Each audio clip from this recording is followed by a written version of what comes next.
Greetings. My name is François Lépine, and I'll be presenting to you the first approach of Quantum Buddhism according to the teachings that we are currently writing in a book. But a lot of questions have been pouring in about what is Quantum Buddhism, where did it come from, what's our base approach.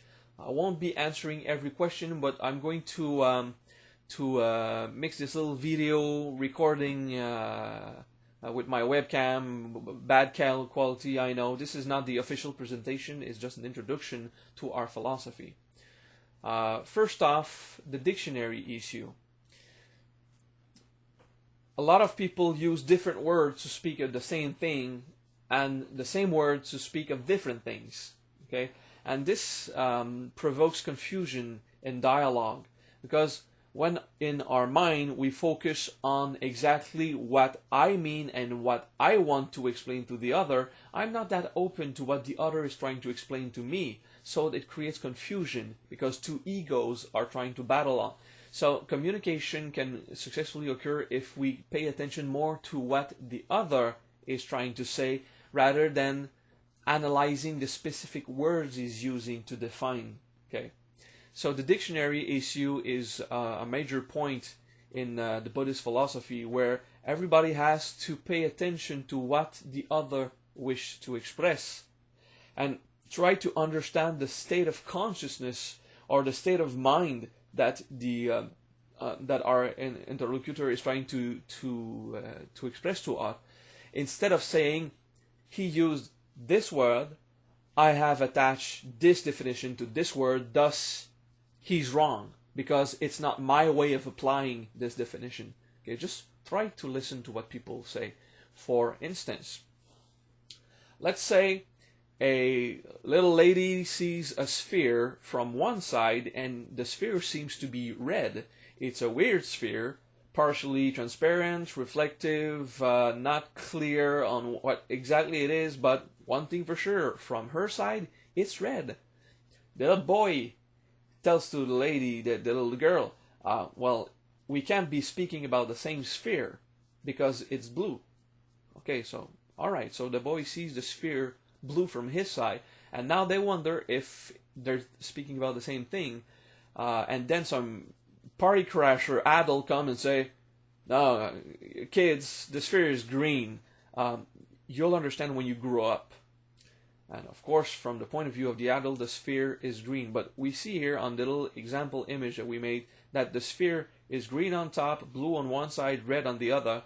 And it's exactly the same sphere, but everybody sees the same thing from their own perspective. Okay? In this way, we try to express how faith is experienced differently by everyone, and then some people try to explain that they hold the truth, while in fact the truth is not at all the facts of what exactly occurred. We call these the facts. The truth is a state of mind. It's a state of consciousness. Okay. Try to explain what is snow to an 8-year-old boy in the desert. Okay. You tell him that it's white cotton falling from the sky. It's cold, but when it touches you, becomes water. Now the villagers, if they hear you, they're going to either ask you for food or they're going to tie you to a pillar and try to burn you. Okay, so this is not the goal. Someone who has not experienced snow, touching it, feeling it in their hands, they don't understand. They cannot get it. It is impossible for them to understand what it is.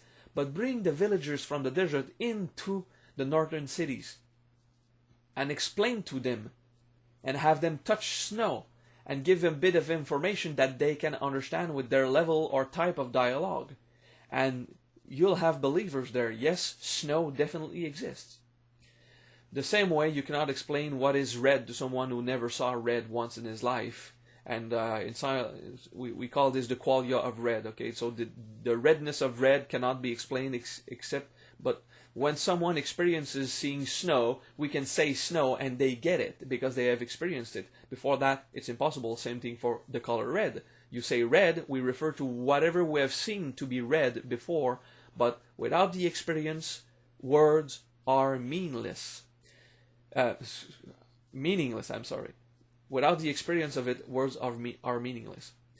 When we cannot attach meaning to words, now we speak of consciousness in laboratories, and like ask a scientist or a brain surgeon, what is consciousness? Well, it's the fact that I'm aware right now that I'm speaking to you.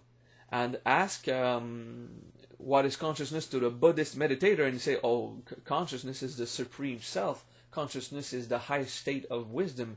Consciousness is this, consciousness is that, but it's certainly not the same thing as awareness. We use different words to speak of the same thing, and the same words to speak of different things.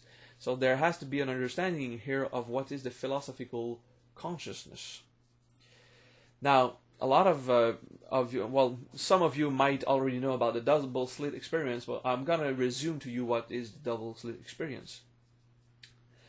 The double slit experiment is a scientist took a particle cannon, shoot it through a steel plate with two slits in it, hoping to perceive two bars appear on the screen behind it. When in fact what they saw was an interference pattern, which meant that particles are not going into straight lines but act as waves, and when waves cross, when the two waves from the two slits cross, they make an interference pattern where the waves join together. So it had nothing to do with what they expected, but when they tried to observe what was going on with the particles, they did get two bars. And when they stop observing what goes on with the particles, they get their interference pattern from waves. So they define that when observed, particles are solid or act like granular mass, and when not observed, particles exist in the form of wave. Thus, observing a particle changes its nature. Thus, we are conscious, and consciousness influences the universe at the quantum level. This is a photography of a real double slit experiment plate, okay, interference pattern. So we discovered that our mind, when paying attention to something, influences creation at the quantum level. It was not scientifically observed in an objective way that mind could actually influence mechanical phenomena, such as I push a ball, it rolls. Big size items made of a lot of atoms. It didn't seem to have any influence science-wise. Okay. Not yet, at least. We'll go on to this later. But we did see that